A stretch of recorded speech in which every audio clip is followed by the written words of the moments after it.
Good morning, and we're in chapter 6 today, and David is king. He's in Jerusalem now, and now he wants to get the Ark to Jerusalem. And again, David gathered together all the chosen men of Israel, 30,000. And David arose and went with all the people, and there with him from Baal of Judah, to bring up from thence the Ark of God, whose name is called by the name of the Lord of hosts, and dwelleth between the cherubims. They set the Ark of God upon a new cart, and it sounds like they hadn't even moved it off the old cart until then, that it was kept to the house of Abinadab, and brought it out of the house of Abinadab that was in Gibeah. And Uzzah and Ahio, the sons of Abinadab, drave the new cart. So the sons that probably grew up with this here, because remember, it's not just one day, it's been years and years this has been there. So they know about this ark very well, and know what it means to the Lord. And they brought it out of the house of Abinadab, which was at Gibeah, and accompanying the Ark of God, and Ahio went before the ark. And David and all the house of Israel played before the Lord all manner of instruments made of fire, wood, even on harps, on psalteries, on timbrels, on cornets, and on cymbals.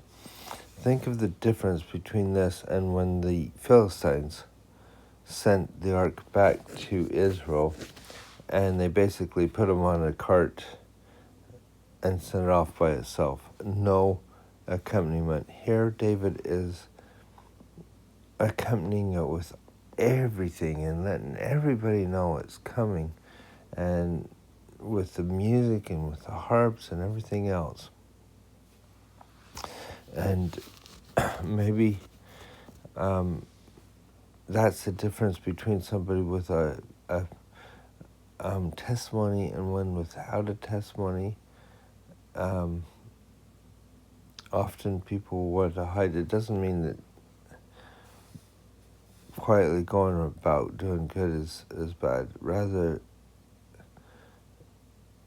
the difference between David and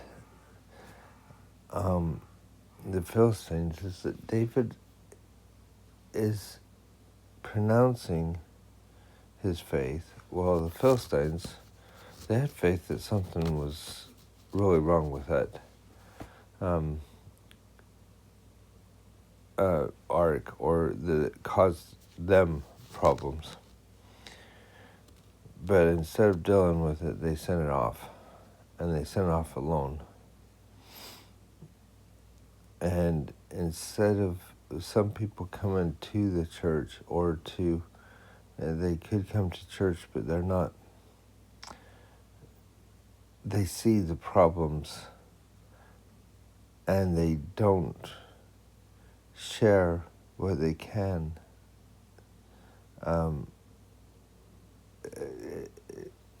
That's a little bit how I see that, is that we can share and love the things that we love. Like we can love the scriptures and the Word of God in all that we do, and share with people.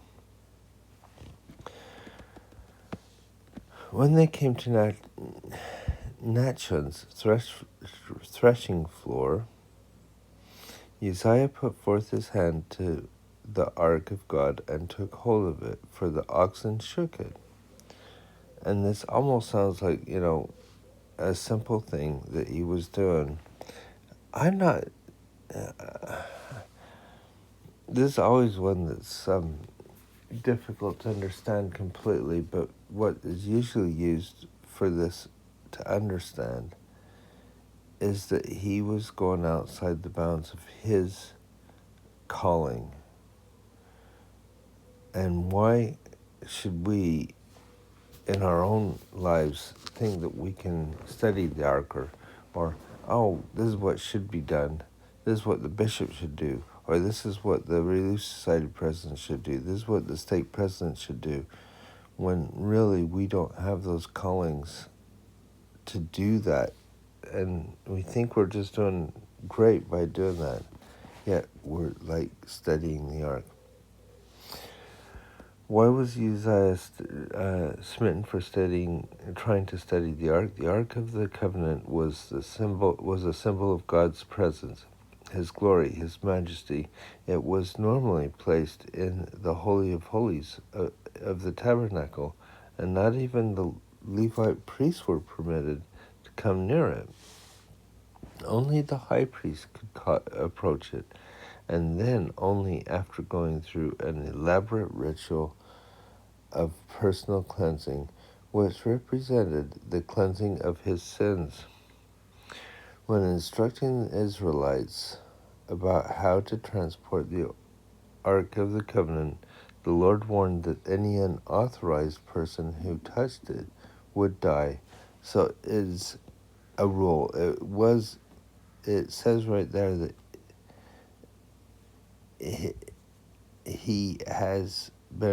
everybody's been warned. This is something that shouldn't be done. No unauthorized person should touch it. It might have been in Uzzah's father's house, since Uzzah was a young boy or something. But familiarity should never replace the authorization that God gives. Regarding Uzzah's punishment, Elder Neil A. Maxwell taught some may reason that Uzzah was only trying, though mistakenly, to help out.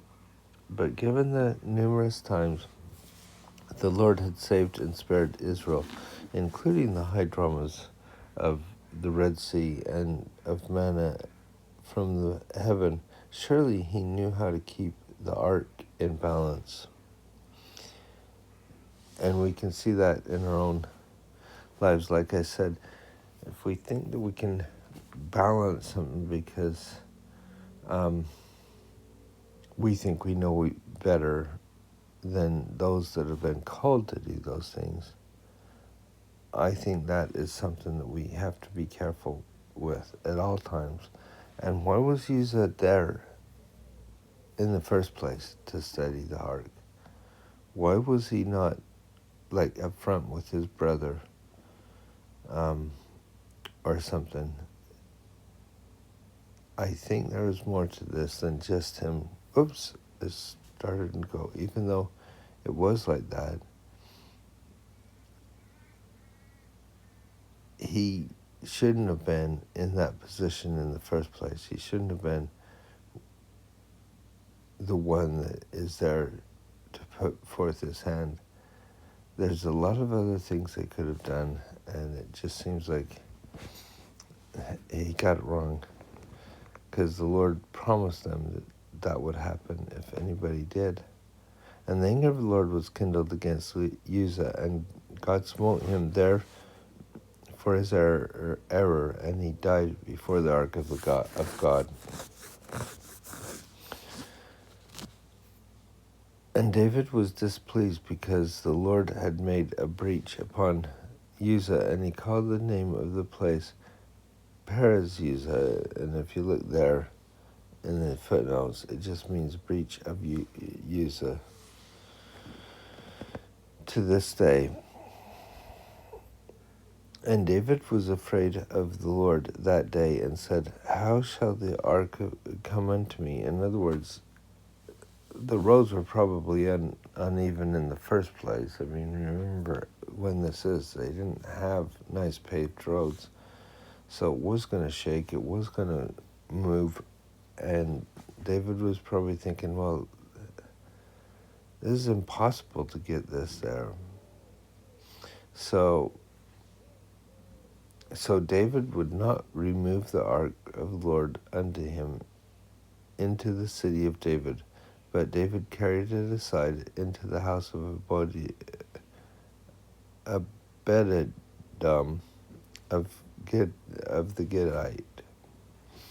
And the ark of the Lord continued in the house of Abededom, whatever, the Gittite 3 months. And the Lord blessed Abededom and all his household. And it was told King David, saying, the Lord hath blessed the house of Abededom, and all that pertaineth unto him, because of the ark of God. Notice they don't say because of God. They're still having this hard time remembering that it is God himself that blesses them, not the ark. So David went and brought up the ark of God from the house of Abededom unto the city of David with gladness. So instead of being something that is going to kill people, it is something that, if it's brought up right, can be removed.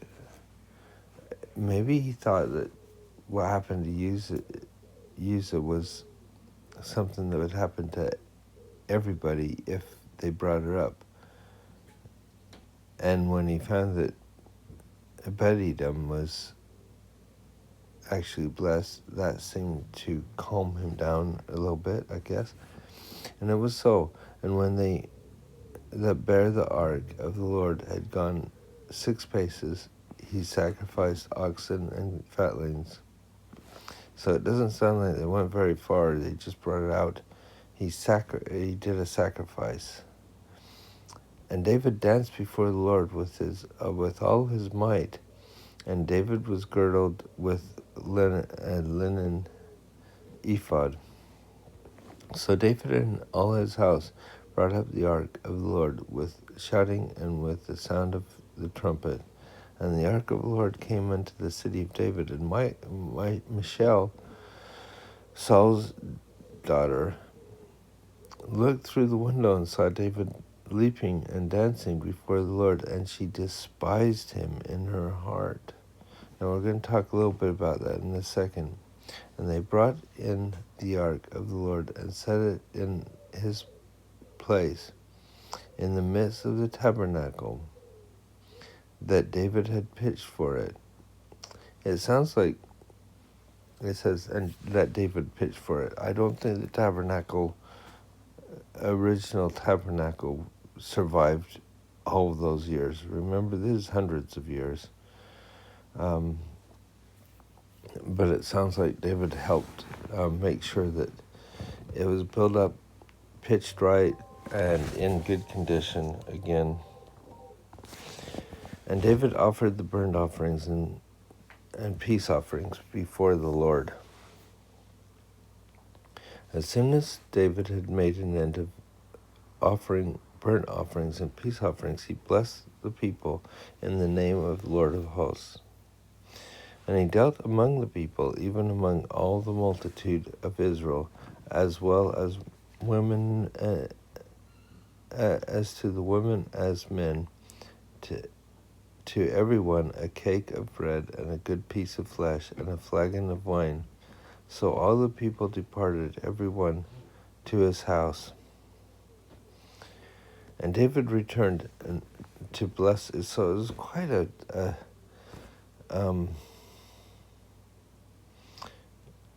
celebration that he's had. And David returned to bless his household. And Michal, the daughter of Saul, came out to meet David and said, how glorious was the king of Israel today, who uncovered himself today in the eyes of the handmaids of his servants, as one of the vain fellows shamelessly uncovereth himself. Now, uncovered in here, if you look in the footnote, it says, in his joyful dancing, more of his body was exposed than she believed proper. Now, remember, it says she believed proper. And actually, I don't even know if it's just his body being exposed as much as she just seemed to think it was unbecoming. I mean, think of the King of England, for instance, doing the Macarena. Is that kind of, maybe he loves doing the Macarena, but it's not the image we see of the king usually, is that uncovering or something, that sort of dancing. And that's what I'm seeing from when I read this, is that she's thinking it's fine for the people to be dancing around things, but you, David, should be in your position. You should be the leader that can watch this but not participate. That's what I'm getting from it. And yeah, he probably was dressed unbecoming a king as well. Michelle has a certain idea of what should be done. And this, I kind of want to say with this, in this sense, that we often get an idea of what the Lord should be doing, what the Lord's servants should be like. And when they don't turn out to be that idea that we think it should be, then we may turn away from what we should be turning to. I always think about the description of Joseph Smith and Hiram Smith, and people would sometimes say that Hiram Smith looked more like a prophet. He acted more like a prophet. Well, Joseph Smith would go and wrestle with the kids, or just do things that didn't seem becoming of a prophet, at least in their eyes. And if we let those things govern what we think is right, then we miss what the Lord wants us to learn. And David said unto Michal, it was before the Lord, which chose me before thy father, and after all his house, to appoint me ruler over the people of the Lord, over Israel. Therefore I will play before the Lord, and I will yet be more vile than thus.